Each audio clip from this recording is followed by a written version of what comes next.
On this vote, the ayes are 213 and the noes are 214. The motion is not adopted.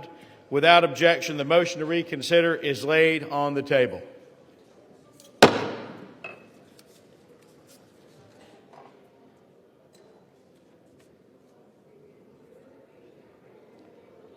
Pursuant to Clause 2 of Rule 9, the gentleman from South Carolina, Mr. Norman, and the gentleman from Maryland, Mr. Raskin, each will control 30 minutes. The chair recognizes the gentleman from South Carolina. Thank you, Mr. Speaker. In just a moment. The chair would ask the House to come to order again, ask members to take conversations off the floor so that the members can be given due accord and respect during the period of debate. The gentleman has the floor. Thank you, Mr. Speaker. I rise today because the House of Representatives has a responsibility and a duty to protect the integrity of this institution. And what we learned from the documents released by Jeffrey Epstein's estate is nothing short of alarming. Those documents show that Delegate Stacey Plaskett, a sitting member of Congress, coordinated her questioning during an official oversight hearing with a man who is a convicted sex offender, a man whose crimes against minors shocked this entire nation. Let me be clear, this was just not casual contact.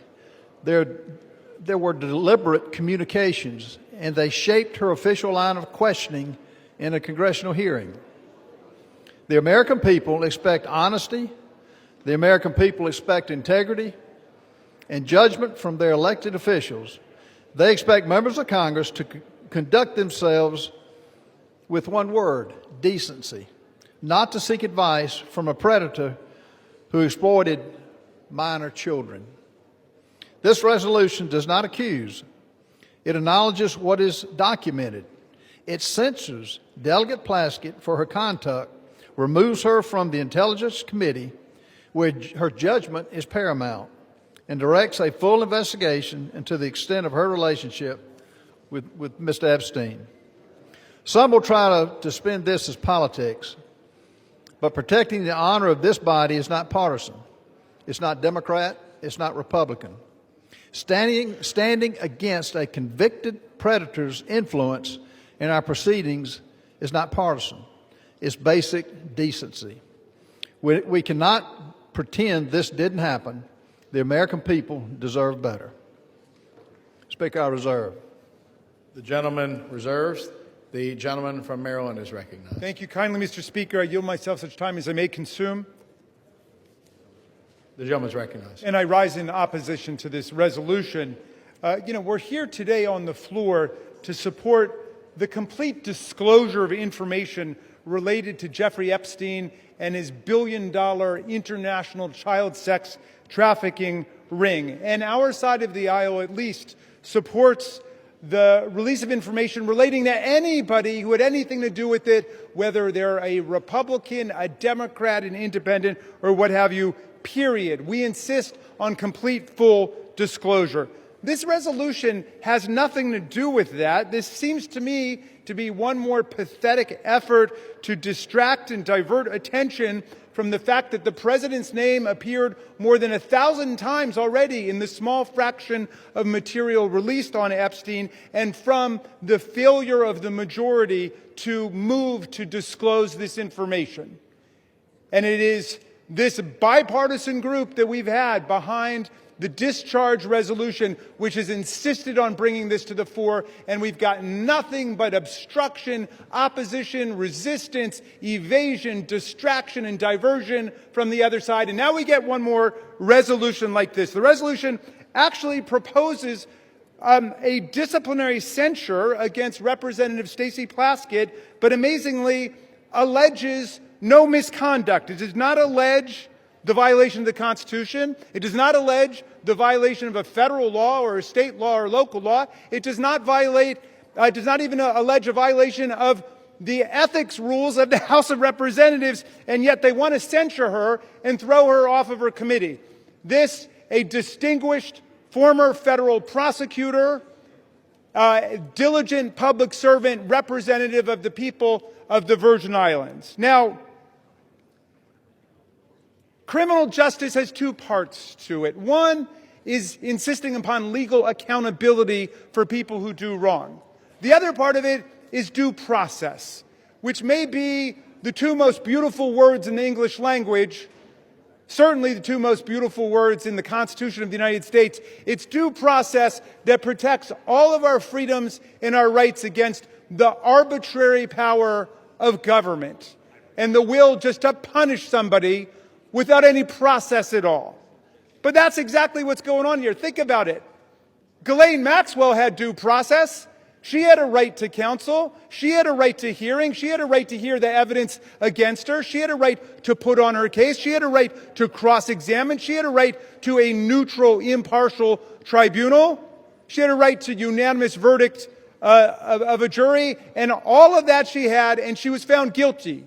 And that's why she was sentenced to jail for 20 years, even though Donald Trump has transferred her from a real prison to a prison camp where she's gotten very special pampered treatment, like she's in a Trump hotel. She gets room service to her cell. She gets gym privileges other inmates don't get. She gets to use the warden as a go-between with people outside of the institution and so on. But in any event, she had due process. Donald Trump had due process. He was convicted on 34 felonies, but he had the right to counsel. He had the presumption of innocence. He had a unanimous jury trial right. They had a right to cross-examine everybody, put their own witnesses on. Now, they want to take a former United States prosecutor, the representative of the people of the Virgin Islands, and without even going to the ethics committee, much less a court, they want to arraign her on some charges based on a newspaper article that she did something lawful. However ill-advised it may have been, she took a phone call from one of her constituents. Now, I don't think it is the position of the very distinguished gentleman that if we find Jeffrey Epstein on the phone with Donald Trump, he should be impeached for it, or is that his position? Is his position that any time Jeffrey Epstein got somebody on the phone, and he got a lot of people on the phone, that person is suddenly guilty? That sounds like guilt by association. That sounds like collective guilt.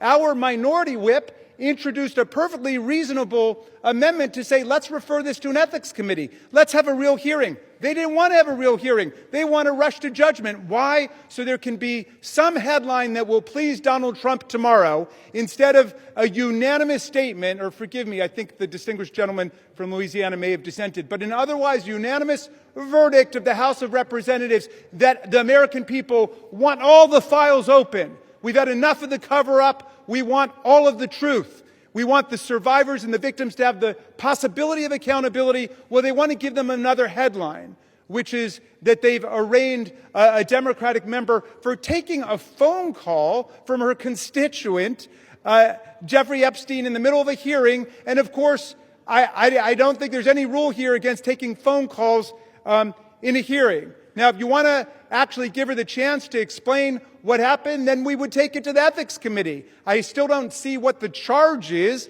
Where is the ethical transgression? Where is the legal transgression? Are you saying anybody on your side of the aisle who had a phone call with Jeffrey Epstein should be censured? Be careful your answer there, because there's a lot more that's about to come out, right? So you should think about what is the principle behind this rush to judgment. I want to close just with this thought, because I know there were a lot of people in the chamber who were here when this happened, and a lot who weren't. There was a move to expel George Santos, who was a Republican member of the House from New York. And it was the same kind of rush to judgment, absolute political frenzy. And I looked at it for about 60 seconds. And, I was a professor of constitutional law, so call me a legal nerd. But I said, wait, this guy's not been convicted of anything. Well, he's a Republican. Yeah, I know he's a Republican. He was not convicted in criminal court. To my knowledge, he had not been arraigned yet or convicted of anything in the ethics disciplinary process. They just said, well, there's bad press. We want to get rid of him. Beware of what you wish for. Is that the rule that you want here in the House of Representatives? That you can just draw up a member of Congress in 24 hours or 48 hours because there's a bad newspaper article without asking any questions, without giving that person any due process at all? Is that what it's come to at this point? I mean, all we're asking for in the Epstein files is release the materials so we can check it out. They want to go ahead and censure and remove from a committee a distinguished member of the House of Representatives with no due process at all. I reject this. I hope the whole body will reject this, just like I voted and spoke against removing George Santos, a Republican on the other side of the aisle, because he had gotten no due process. I hope all of our colleagues will reject this absurd rush to judgment and attempt to change the subject here. I reserve the balance of my time. The gentleman reserves. The gentleman from South Carolina is recognized. Mr. Speaker, before I yield time to my good friend in Louisiana, Representative Raskin, I will be careful in my remarks. You need to be careful with your facts. You have an 11-year veteran of this body who should know better. You have an 11-year member of this body who took money. It wasn't a newspaper article. It was a fact. She took money from Jeffrey Epstein. It's ironic that you're taken up by defending Ms. Plaskett, which is going to the Ethics Committee, but she's lost her willingness or lost her ability to serve because she got irrational judgment by taking money from a convicted pedophile of young children. And it's unfathomable that you're taking the position that you are. These are facts. You mentioned Ghislaine Maxwell. She's not a sitting member of Congress. She, as a sitting member of Congress, she has relinquished any sense of duty to serve on these committees. With that, I want to yield as much time as needed for my good friend in Louisiana, Mr. Clay Higgins. And the chair would remind all members to please avoid engaging in personalities to direct all comments to the chair. The gentleman from Louisiana is recognized. I thank my colleague, Mr. Norman from South Carolina, and I thank my colleague, Mr. Raskin, for the salient points that he has brought to this debate. I also defended George Santos on this floor and opposed the means by which he was expelled. I think it was beyond the pale, and this is a responsibility that we bear in this body, is to determine the means by which our colleagues shall be reprimanded or disciplined. And the Constitution is clear on this. My friend Mr. Raskin knows full well that this body controls the means by which and the rules by which the members of Congress shall be disciplined. So we've had variances of opinions regarding, the exact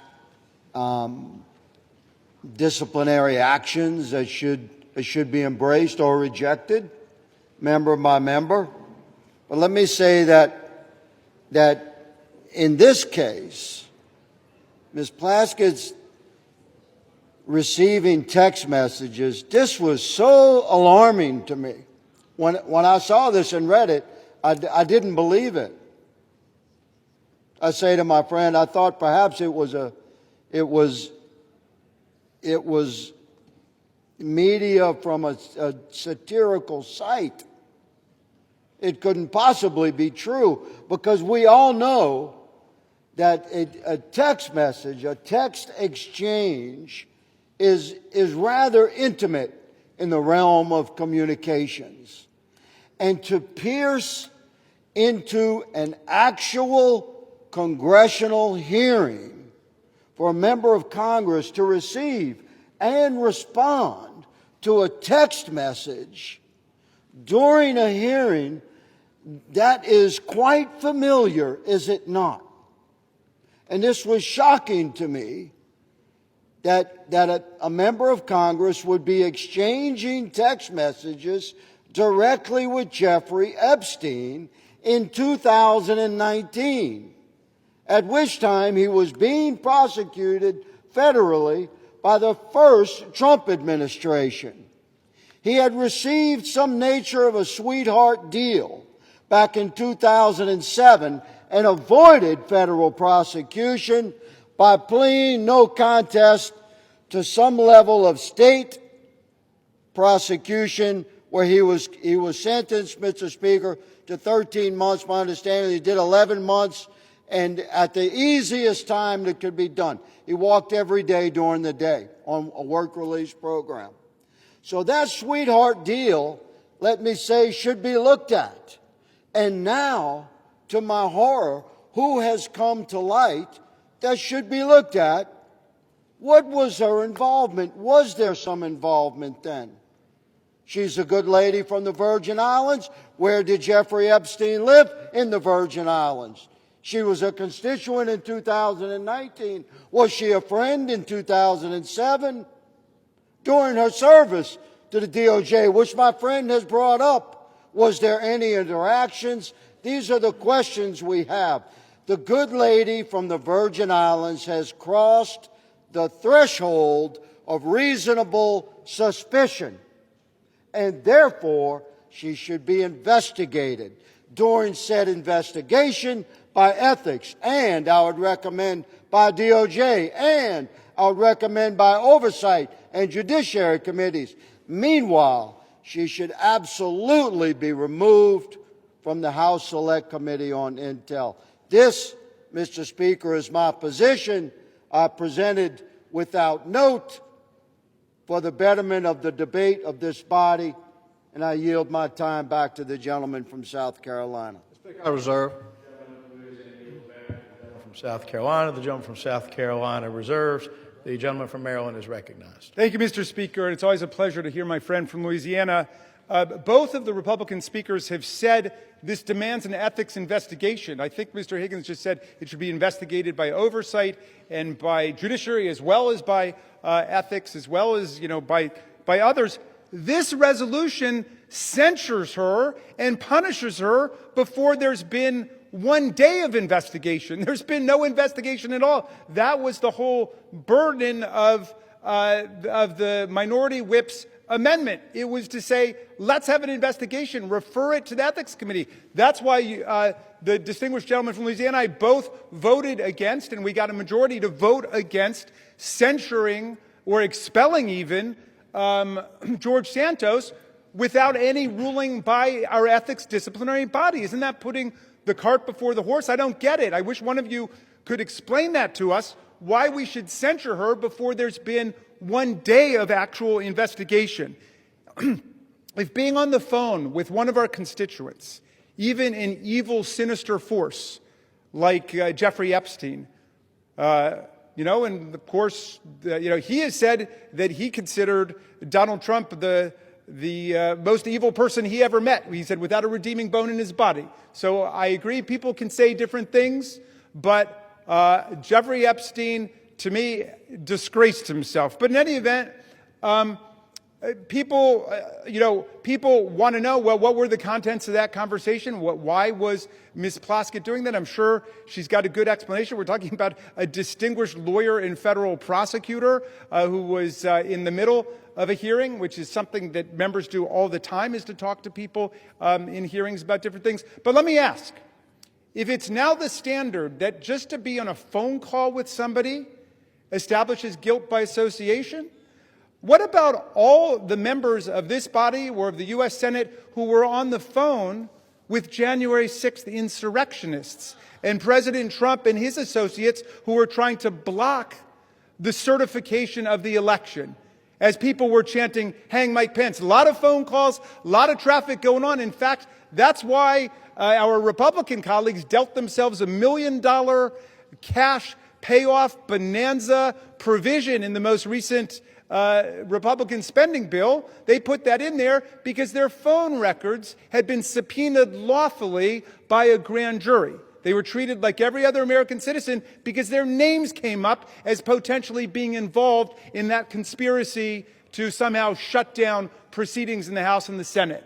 Now, are we saying just because they were on a phone call, they're guilty of something, we should strip them of their committee assignments? We should censure them? Have we gotten to that point? I mean, come on. This is the House of Representatives of the United States of America. Let's stick by the Constitution. Let's stick by due process. Let's go through the rules. I yield 5 minutes to my distinguished colleague from Connecticut, Representative Himes. The gentleman from Connecticut is recognized. Thank you, Mr. Speaker, and I thank the gentleman from Maryland. I'm not going to speak today about Jeffrey Epstein or January 6th. I'm going to confine my remarks to two things that I know about. And I'm going to take a deep breath right now Because to stand here and to have to listen to the gentleman from Louisiana in the guise of just asking questions besmirch one of the finest members I have had the honor of serving with, I would think would offend the sensibility of anybody in this chamber. But I'm going to limit my remarks to two things I know very well. Number one, the House Permanent Select Committee on Intelligence and what we need to do to preserve that very special environment. And number two, the character of Delegate Stacey Plaskett. On HPSI, I've served for 10 years. And with Chairman Turner and now with Chairman Crawford, we have fought for that decade to keep the Select Committee on Intelligence immunized from the sewage that flows through this chamber, the partisan attacks, the hideousness. And by and large, we've been pretty successful, with one exception, when that committee got involved in the political investigation around Ukraine in the first Trump administration. Every single day, the leaders of that committee work hard, establish friendships, and do the work we need to do to make sure that the toxicity and the sewage that we're hearing right now don't impinge the critical work of making sure that our intelligence communities are keeping Americans safe and not violating civil liberties and not doing things inconsistent with the desires and character of the American people. This effort, put forward by a bunch of people who haven't served on that committee and who have no idea the comity and the grace with which that committee serves. You, sirs, will hurt this committee badly. And I expect every Republican on the Intelligence Committee, and I'll say it again, I expect every Republican on the Intelligence Committee who know Ms. Plaskett and who know the committee to vote no on the idea that without evidence and without due process, Ms. Plaskett should be removed from that very special committee. This resolution would strike a devastating blow to HPSI's ability to work effectively by removing a member in good standing based on a newspaper article about texts. No due process, no evidence, nothing offered other than a newspaper article which has moved the gentleman from South Carolina, a member who is consistently engaged in a bipartisan and productive way with the committee's work, to make some unrelated political statement will do profound damage to this essential committee. Now let me just talk for a moment about Ms. Plaskett. I've served in this institution for 17 years, longer, I think, than most people in this chamber. And I have not had the honor of serving with somebody with the integrity and the commitment and the hard-working bona fides as Ms. Plaskett. We can argue about the wisdom or the judgment associated with those texts. I'm told that apparently Mr. Epstein was a constituent. But on any one of us, our worst day, our biggest misjudgment is not to be judged without any due process, especially in the context of this superb member, this critical member of the Intelligence Committee. The result of this resolution, if it were to pass, will be to undo the efforts of the Republican Speaker and the Republican Chairman of the Intelligence Committee, Mr. Crawford, to restore the committee to what it was intended to be. And while the bill for that decision won't come due immediately, it will come due over time in the form of a less accountable and less effective intelligence community with less effective oversight for Congress. So I don't expect the gentlemen who have offered this up to back down now, but I do expect every single member of the Intelligence Committee that elect those few who understand what it is we need to do to close the door on the flow of partisan sewage which we see now threatening the critical work that we do. Vote no on this appalling resolution. I yield back. We reserve. The gentleman from Connecticut yields back to the gentleman from Maryland. The gentleman from Maryland reserves. The gentleman from South Carolina is recognized. Speaker, can I inquire about how much time we have left? 2.5 minutes. 2.5 minutes? 22 and a half 22 minutes. and a half minutes. Yes, sir. Let me just say, for my good friends on the left, you know, we're hearing words. That's all this is, words. You're taking the side of a young lady who should have known better. She served for 11 years. She disparaged herself. She did it to herself. This is not smoke and mirrors. This is actual text that pretty well indicts Ms. Plaskett. Would she probably take it back? Yes, but it's too late now. I want to yield as much time as needs to be consumed by my good friend from Texas, Chip Roy. The gentleman from Texas is recognized. I thank the gentleman from South Carolina. I thank him for bringing forward this important resolution before the body. I do want to say I appreciate the gentleman from Maryland, his commentary about the vote on removal and his considered judgment with respect to Santos, and I agreed with him at the time and made the same points.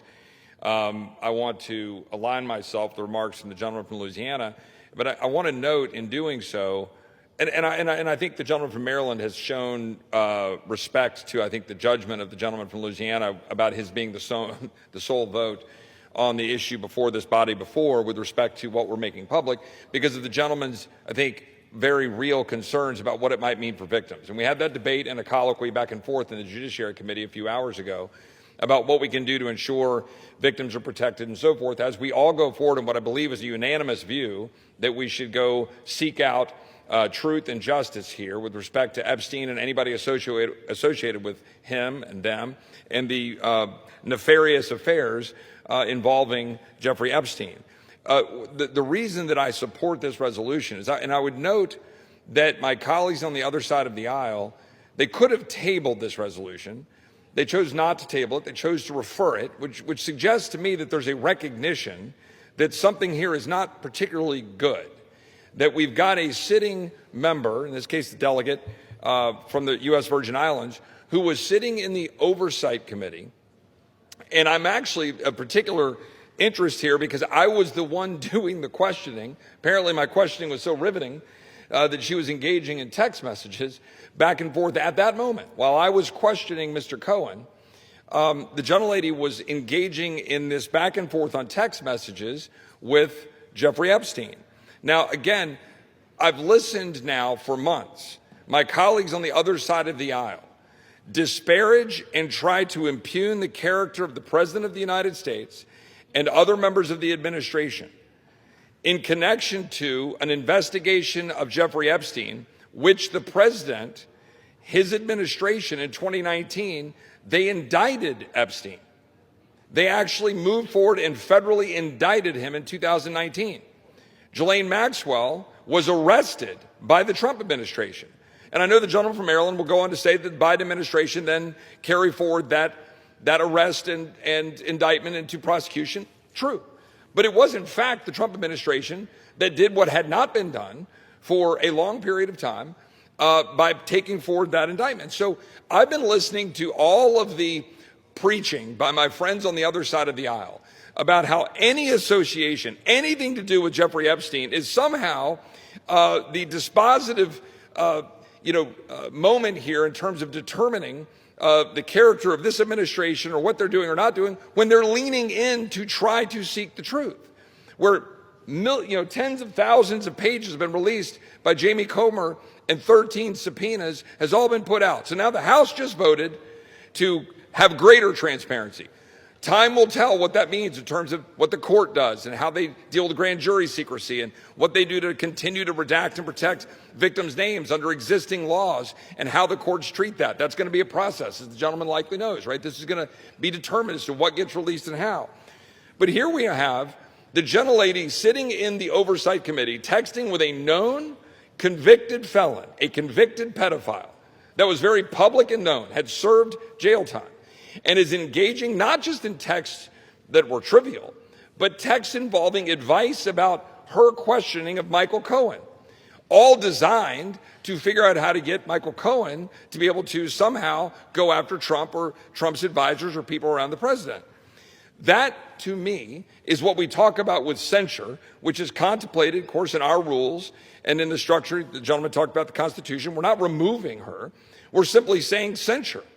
And we're saying that it is a censurable conduct to say that this individual sitting on a committee taking advice from a known convicted pedophile, convicted felon, that is conduct unbecoming of a member of the United States Congress and engaging in real time, taking advice from someone that we've been listening to being lectured to, is someone deserving of all of the scorn of the entire world, and he is. That's why we're here. If my colleagues didn't think this was a concern, they would have simply made a motion to table. But my colleagues decided to refer it to committee because they know this is a problem. They know this is not the kind of conduct you want in a member of this body. So I think that the gentleman from South Carolina is right to have brought this forward. I think that the body should hear this debate, and tonight that we should vote tonight to censure and refer to the Ethics Committee for further consideration. And with that, I yield back. Gentleman yields. Gentleman from South Carolina. I reserve. Gentleman reserves. Gentleman from Maryland is recognized.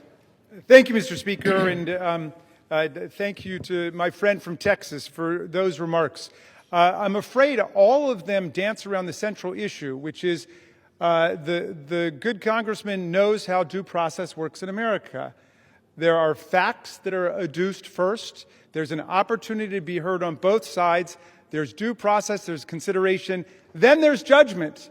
You've flipped the whole thing on its head. You've said we're going to judge her guilty before anybody has an opportunity even to hear what the charges are, much less answer the charges, much less do any kind of analysis. I'm sorry to hear that the text exchange that it seems to be at the heart of people's consternation here took place during the distinguished gentleman's questioning, but that is not a federal offense, nor is it an ethical violation in the House of Representatives. You don't get to have the undivided attention of all of your colleagues. The gentleman says that he thinks that our position is that any association with Jeffrey Epstein is a dispositive moment of judgment for people. That's not the position we've advanced. We've taken the position with the survivors that we want to end the cover-up of what happened and then let the chips fall where they may. If there are people who were actually engaged in crime, as Ghislaine Maxwell was, as Epstein was, then they should be charged with every element of due process.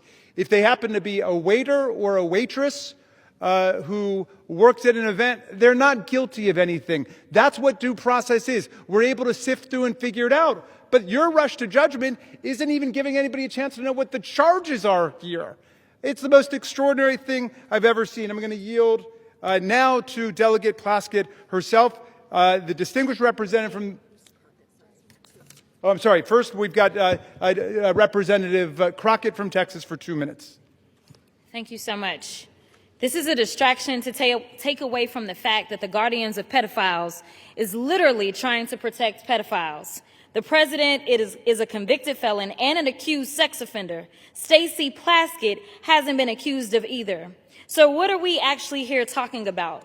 Trump and Epstein were besties. We've all seen the pictures of them. We saw the birthday book. So why are y'all more interested in talking about Stacey Plaskett than Trump's relationship with the man? When did y'all become so moral? Because I can remember when y'all wouldn't sign the discharge petition. All of a sudden, everybody wanted to vote for this, but you wouldn't sign the discharge petition. Until we decide that we are going to go after the actual rapists and pedophiles, miss me with your moral high ground. Folks who also took money from somebody named Jeffrey Epstein, as I had my team dig in very quickly. Mitt Romney, the NRCC, Lee Zeldin, George Bush, Win Red, McCain Palin, Rick Lazio. I just want to be clear. If this is the standard that we're going to make, just know we're going to expose it all. And just know that the FEC filings, they are available for everybody to review. This is absolutely ridiculous. You decide that you want to punish a sitting member of Congress because you are concerned about her text messages. Well, maybe you should be more concerned about those sex tapes that we still haven't gotten access to. Maybe you should be more concerned with the fact that the president, his name is mentioned in the files way more than Stacey Plaskett's name. Listen, I'm not saying that anything is right or wrong, but listen, if you're trying to figure out what's going on with somebody that's a criminal, then you maybe need to talk to their associates. That's exactly why maybe she was getting text messages. I'm not saying she was or wasn't. But considering the fact that they were talking to another associate of the president's and maybe she needed intel, you'd have to go talk to somebody that maybe knows what he's up to. Time has expired. We reserve. Gentleman from Maryland reserves. Gentleman from South Carolina is recognized. Speaker, I recognize my good friend from Arizona, Mr. Biggs. How much time is the gentleman recognized? How much time you've allotted the gentleman from Arizona? How much time do we have left? The gentleman has 17 minutes remaining. As much time as the gentleman may consume. Gentleman is recognized. Thank you, Mr. Speaker. Thank you, Mr. Norman. Thank you for raising this issue. This to me, this is an interesting issue because I'm hearing the argument is coming at us and it says, well, you know, there's no due process. Well, debate is a part of due process. That's part of due process, is to have this debate. You get to stand up, you get to defend, and get to raise your issues, and you chose to take it back to committee, which, as Mr. Roy said, that kind of indicates that maybe you know that there's something that's not great about this. So I'm looking at this, and here's at least one of the exchanges that seems to have taken place, and maybe we'll hear some comment about it. That'd be good. You can make some comment about it, but in this exchange, Mr. Epstein sent a text message to the gentlelady from the Virgin Islands, and this is the quote. He brings up Rona, keeper of the secrets. And who's he referring to? Rona Graff. That's a Trump assistant. And Plaskett responds, Rona, ? Quick, I'm up next. Is that an acronym? So she wants to know what Mr. Epstein wants her to talk about. Don't you find that interesting? I find that really intriguing, especially since we know what Mr. Epstein was. And Epstein responds, that's his assistant. Doesn't really say much more than that. And then Plaskett starts questioning Mr. Cohen and asks about Graff.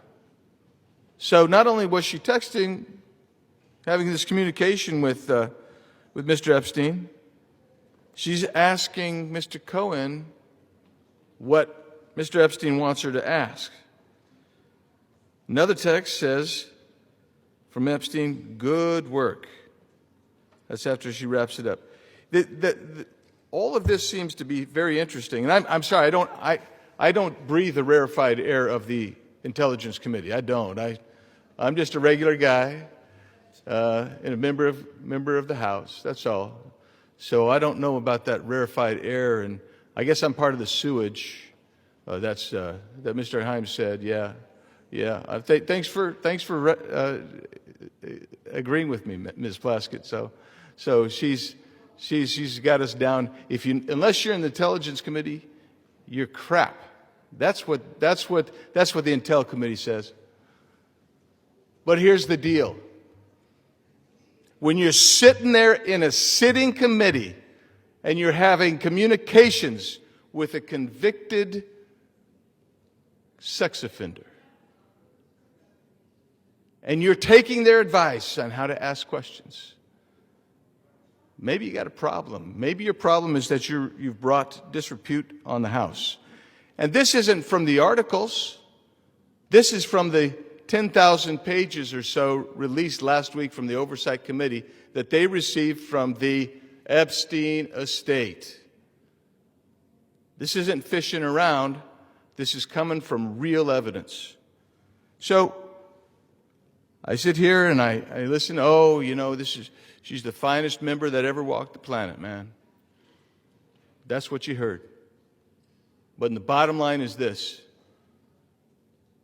She's sitting there seeking advice and counsel on how to ask questions from Jeffrey Epstein, who this entire body, save one, just condemned. And we want all the evidence. And it's a shame to be here, but for one thing, you made the choice. And so, Mr. Chairman, I'm encouraging everyone in this body to support Mr. Norman's resolution. And I yield back. Gentleman yields. Speaker, I reserve. Gentleman of South Carolina reserves. The members are reminded to direct their commentary to the chair. Before I recognize the gentleman from Maryland, please remind yourself, as well as the members, to refrain from engaging in personalities towards the president. Does the gentleman seek recognition? Yes, I do. Gentleman is recognized. Thank you very much.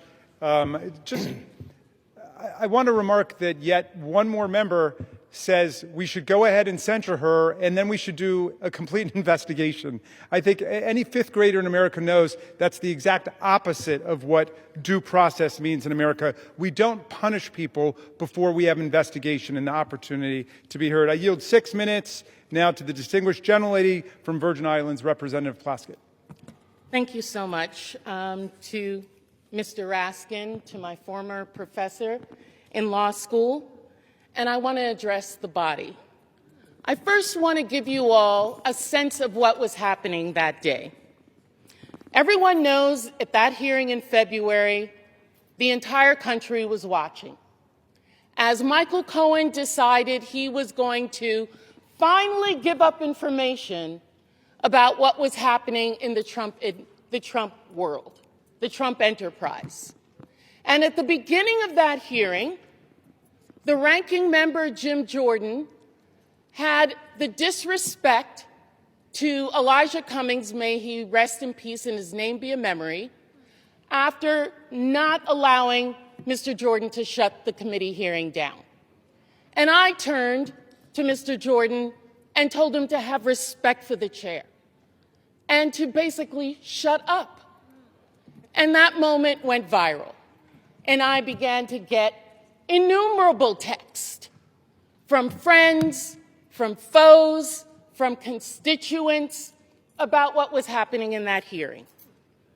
And I got a text from Jeffrey Epstein, who at the time was my constituent, who was not public knowledge at that time that he was under federal investigation, and who was sharing information with me. Now, I heard recently from someone that I was seeking advice from him. Let me tell you something. I don't need to get advice on how to question anybody from any individual. I have been a lawyer for 30 years. I have been a narcotics prosecutor in New York City. I have had the honor of being a political appointee at the Justice Department after September 11th as a Republican appointee in the Bush administration. I know how to question individuals. I know how to seek information. I have sought information from confidential informants, from murderers, from other individuals, because I want the truth, not because I need them to tell me what to say. And if you look at the transcript, you will see that I questioned Michael Cohen for 5 minutes. The Washington Post only shows you 30 seconds and takes from it one individual's name that I got from Jeffrey Epstein and didn't know who the individual was, and put that individual with a host of other individuals that I felt the committee should subpoena. They've never been subpoenaed. They've never been questioned. Because at the end of the day, I know that in the Trump administration and with my colleagues over there, it's not about sexual assault. It's not about support of victims. It's about money. It is about money. I have consistently stood against sexual violence and the exploitation of women and children in previous careers as well as here in this body. We all know that Jeffrey Epstein's actions were absolutely reprehensible. As a constituent, as an individual who gave donations to me, when I learned of the extent of his actions after his investigation, I gave that money to women's organizations in my community. Not back to him, but to women in the community who needed that support. That's what I think should have been done, and that's what I did. They've taken a text exchange which shows no participation, no assistance, no involvement in any illegal activity, and weaponized it for political theater, because that's what this is. This has been reviewed by federal courts. Any charges, victims who initially had a case against me dismissed it on their own without prejudice. You don't want to talk about what is really happening here. Your attacks on working families, your protection of powerful predators and corporate criminals. You want to talk about texting felons? How often do you text President Donald J. Trump? That's the individual we should be concerned about. And let me tell you this. I am not going to support the wealthy and connected who continue to exploit workers and evade taxes, powerful figures with credible allegations who face no consequences, and corporate interests profiting from human suffering while families struggle. And let me tell the people of the Virgin Islands. Gentleman will state his point of order. The point of order is you may not call the President of the United States a felon. That is a violation. Gentleman's point of order is under consideration, and we're not going to lose order here either, so please. May I continue? May I continue, Mr. Members Speaker? are, however, reminded to refrain, as mentioned a little while ago, from making personality commentary towards the President. The point of order is not timely, so the gentlelady is recognized. Thank you, Mr. Speaker. What is happening here? I feel sorry for my colleagues. I feel sorry for this body. I see members coming and speaking against me who I've never even had a conversation with. You don't know me. You don't know the work that I've done. You don't know the support that I've given to families, to individuals, to support people. I worked a full-time job with children under the age of 5, going to school, law school at night. Do you think I would risk my law degree for any individual? Never mind a reprehensible individual by Jeffrey Epstein, I would not. But what I'm about is the truth. And let me tell the people of the Virgin Islands, this attempt at intimidation will pass. We in the Virgin Islands do not back down from a fight. That is how we won our freedom, and that is how we will continue to grow our equality. And if you censure me, take away a committee, I will still do the work because I am here to support people and to support this great Constitution, which I have sworn numerous times to uphold. We reserve, and I thank the lady. The gentleman reserves. Gentleman from South Carolina is recognized. Mr. Speaker, before I recognize Mr. Clyde, let me just say, Ms. Plaskett, I don't know you. My overall impression of you has been good. But, and you give these words about protecting families and children. Where was that demonstrated when you took money from a convicted pedophile that had served time? Where was that? The words are beyond believability. And I think you're a nice person, but you missed the boat when you took money. I've got the mic now. You lost your I don't know the word to describe it, but what you did, you deserve to come off the committees. And let me remind you, we want this to go to the Ethics Commission. And to those listening, the Ethics Commission is 5 Democrats and 5 Republicans. Let them find it. But in the meantime, you do not deserve to serve on a committee with national clearance. And I would like now. Will be reminded again to direct their commentary to the chair. Mr. Speaker, I would like to recognize my good friend from Georgia, Mr. Andrew Clyde. How much time is the gentleman shall I recognize him? How much time is left? You have 11 and a half minutes remaining. 5 minutes. Gentleman's recognized for 5 minutes. I thank the gentleman for yielding. My good friend, Mr. Norman from South Carolina. Mr. Speaker, I rise today in support of this resolution censuring and condemning Delegate Stacey Plaskett of the U.S. Virgin Islands for inappropriate coordination with convicted sex offender Jeffrey Epstein during a congressional hearing and removing Delegate Plaskett from the Permanent Select Committee on Intelligence and referring her to the Ethics Committee for further investigation. After 4 years of silence on this matter, not a peep during the entire Biden administration, let me repeat that, after 4 years of silence on this matter about Jeffrey Epstein, House Democrats are now demanding transparency and accountability surrounding Jeffrey Epstein and his associates. While their fake outrage is clearly just another disgusting attempt to smear President Trump, House Republicans are taking this matter seriously and are working toward delivering the much-needed transparency and accountability that the American people deserve. This resolution is accountability, page 1. During the House Oversight Committee's ongoing investigation into Jeffrey Epstein, emails obtained by a congressional subpoena, that's right, it was the congressional subpoena by the House Oversight Committee, not the discharge petition that just got voted on, but this was the Oversight Committee's congressional subpoena, has brought to light that in 2019, Delegate Stacey Plaskett coordinated her line of questioning with Jeffrey Epstein in real time over text messages during an Oversight Committee hearing featuring testimony from Michael Cohen. Now, who is Michael Cohen? Michael Cohen was the disgraced former attorney of President Donald Trump. She was asking input from Jeffrey Epstein on how to best question Cohen, and Cohen was himself at that time a convicted felon from 2018. So now that Republicans are exposing Democrat ties to Jeffrey Epstein and his vile crimes, the other side of the aisle has flipped. They apparently no longer want transparency or accountability. Why? Because they don't want the truth. They want to weaponize a serious matter into a distraction, all in an attempt to take down President Trump and to hurt his administration and what he's doing to make America great again.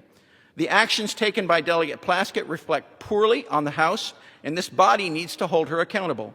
I urge all of my colleagues to vote to adopt this resolution to show the American people that those who colluded with Mr. Epstein, including members of the House, will be held accountable, and this resolution is the beginning of that. I thank you, and I yield back. Gentleman yields. To the chair. Speaker, I reserve. Gentleman from South Carolina reserves. Gentleman from Maryland is recognized. Proud to yield 1 minute to the distinguished Minority Leader, Hakeem Jeffries.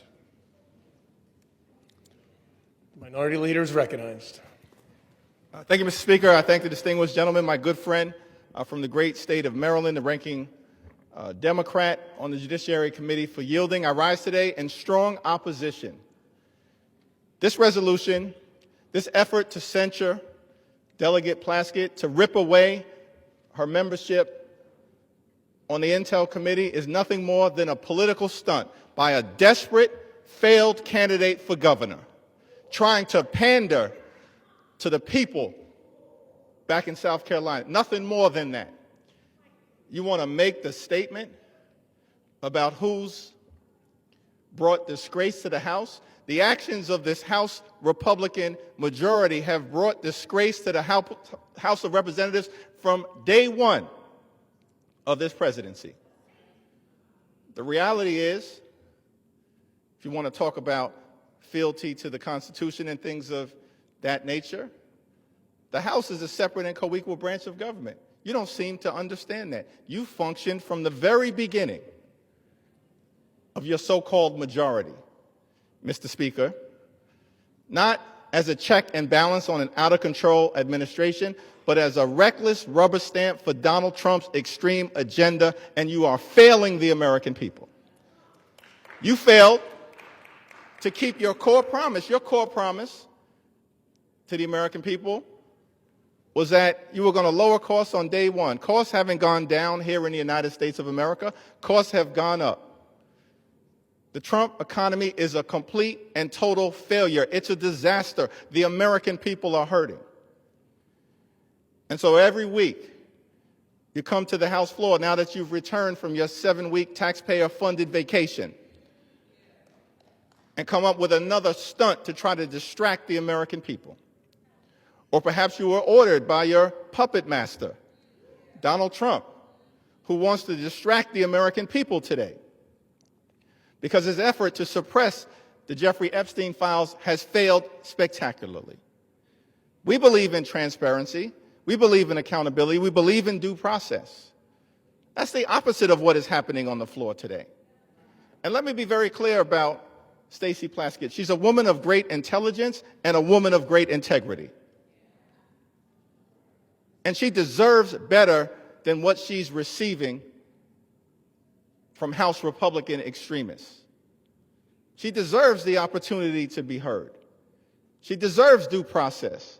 She deserves the ability to make her case. Not to be prosecuted by pettifoggers, playing lawyer on the floor of the House of Representatives. Google that if you don't know what it means. The so-called Freedom Caucus want to lecture us about proceeding at this moment. The actions that you continue to engage in will have consequences. Consequences today, consequences tomorrow, consequences next week, consequences next year, and certainly consequences when the American people throw this House Republican majority out in the aftermath of the election next November. Be very careful about the extreme actions that you continue to engage in. Now, it's extraordinary to me, week after week, censure after censure, and I wonder, is it just coincidence that the last 3 censures we've had on the House floor happen to involve, first, you tried to censure LaMonica MacGyver. And then, Mr. Speaker, Republicans tried to censure Ilhan Omar. And now we're on the floor and you're trying to censure Stacey Plaskett. What is it exactly that those 3 individuals have in common? House Republicans are going to have to answer for the things, the extreme things that you continue to do. And the American people know. This is a phony majority. It's a fake majority. It's not a real majority. Republicans aren't doing anything to make life better for the American people. And that's why we're on the floor right now. There's nothing that House Republicans can do to disgrace Stacey Plaskett because House Republicans continue to disgrace themselves. And so whatever happens later on this evening, the American people will hear from Delegate Plaskett beyond this, making her case. The people of the Virgin Islands, I'm confident, will continue to stand behind her. And we will never be lectured on issues related to accountability and transparency and principle and ethics from this group of extreme House Republicans who continue to visit a national nightmare on the American people, bending the knee to a wannabe king, doing real harm in real time, and at the end of the day, your time is coming as well. I yield back. Chairman yields. Hey, how much time do we have, Mr. Speaker? Gentleman has 4.5 minutes. 3.5 minutes.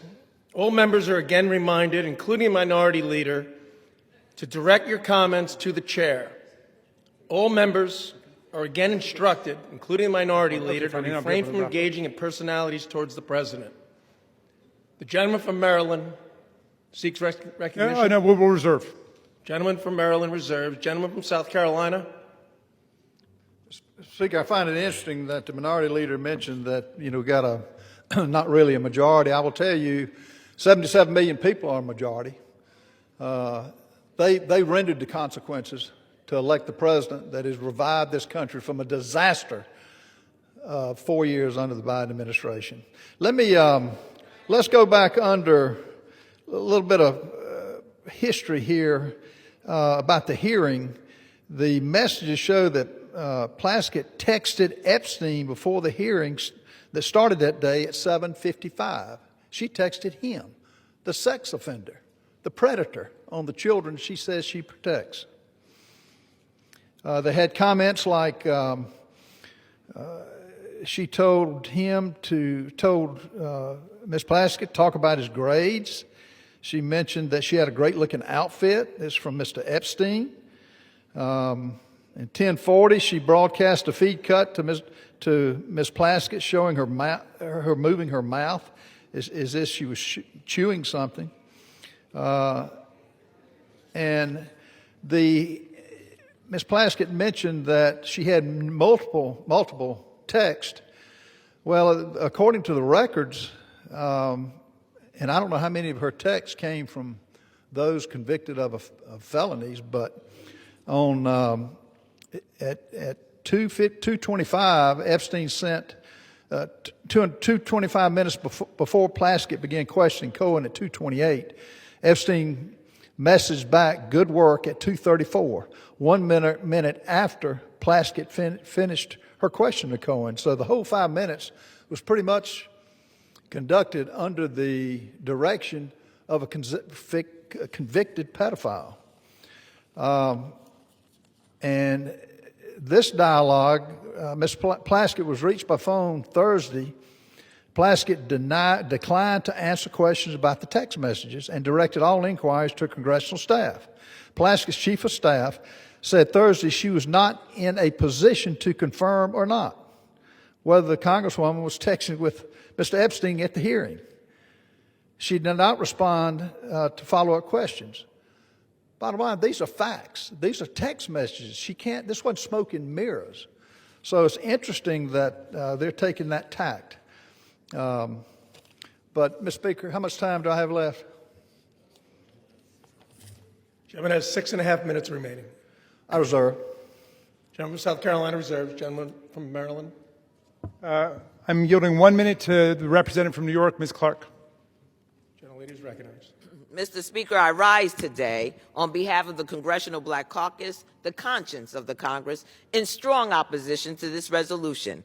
This resolution is a blatantly partisan, shameless attack. As we sit here today, Donald Trump is still the single person in this country with the authority and the ability to deliver justice to survivors and truth to the American people by just releasing the files. So instead of answering why Donald Trump chooses every single day not to release the Epstein files, they're pointing fingers at this side of the aisle. Mr. Speaker, unlike the president, Congresswoman Stacey Plaskett has committed no crime, violated no rule, and broken no promises. There has been no investigation, no due process, no inquiry into whether the Congresswoman had any connection whatsoever to Epstein's despicable and disgusting criminal conduct. This resolution would have us remove a capable and hardworking member of one of the most serious working committees in this body on the basis of a conversation from more than 6 years ago, which broke no rules, and has no connection to any criminal activity. I urge my colleagues to vote no on this partisan resolution, this sham, and I yield back. Gentlewoman's time has expired. We reserve. Gentleman from Maryland reserves. Gentleman from South Carolina. Speaker, I reserve. Gentleman from South Carolina reserves. And we're prepared to close. It's closed. Yeah, I'm prepared to close. All right. Gentleman from South Carolina is prepared to close. Maryland is recognized. Mr. Speaker, thank you very much.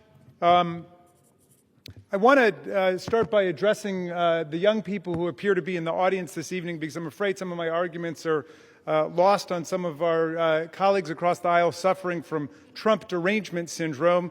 It seems to have completely warped their minds today, and they're not thinking clearly about the Constitution or about the rule of law. But the young people here will recognize, if they read this resolution, immediately what's wrong with it, because it's replete with phrases like this, that this one incident that they're referring to raises serious questions about the judgment and the integrity and the fitness to serve. Well, I think that's absurd, but in any event, if you think it raises serious questions, presumably you would want the answers to those questions. But you don't get answers by rushing to judgment and turning the whole process upside down.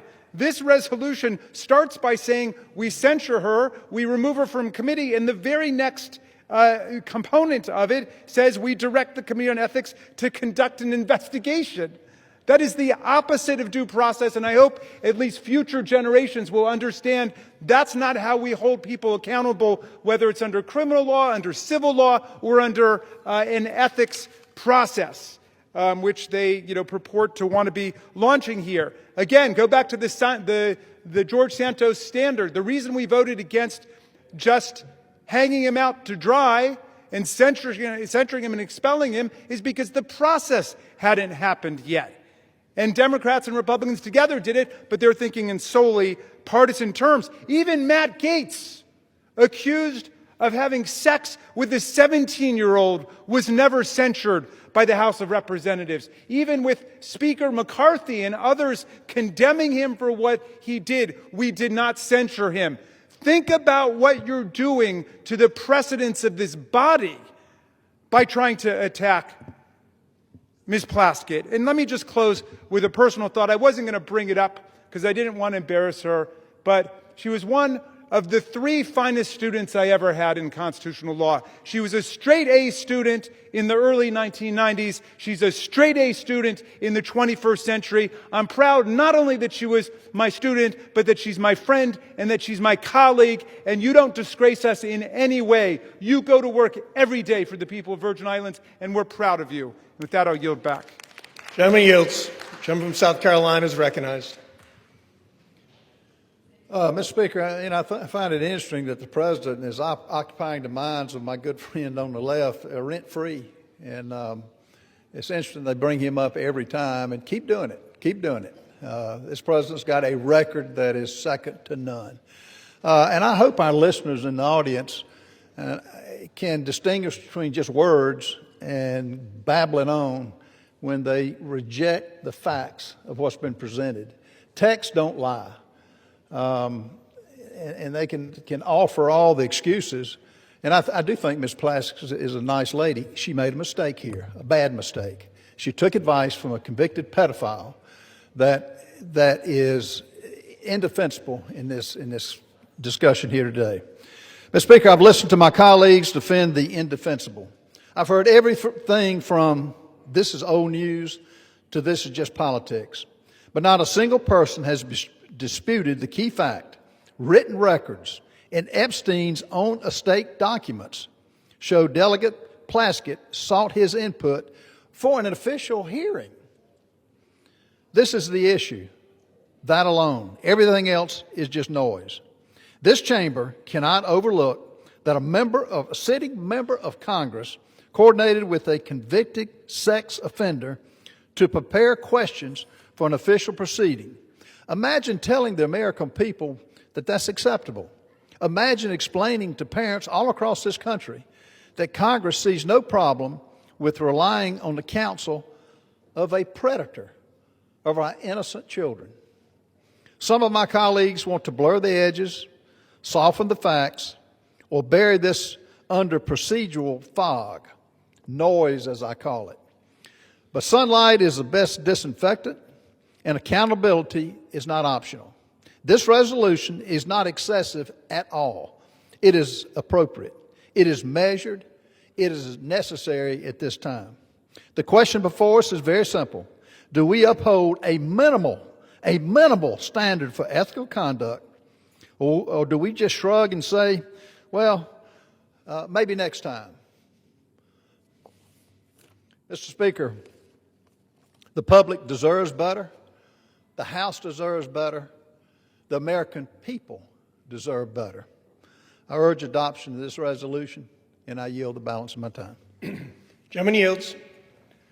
Without objection, the previous question is ordered on the resolution. The question is on the adoption of the resolution. Those in favor say aye. Those opposed say no. In the opinion of the chair, the ayes have it. Yeah. Welcome to procedural democracy. What purpose does the gentleman seek recognition? I request a recorded vote, and I challenge the Speaker's interpretation of the voice vote. Does the gentleman ask for the yeas and nays? I ask for the ayes and the nays. The yeas and nays are requested. Those favoring a vote by the yeas and nays will rise. A sufficient number having risen, the yeas and nays are ordered. Pursuant to Clause 8 of Rule 20, further proceedings on this question will be postponed.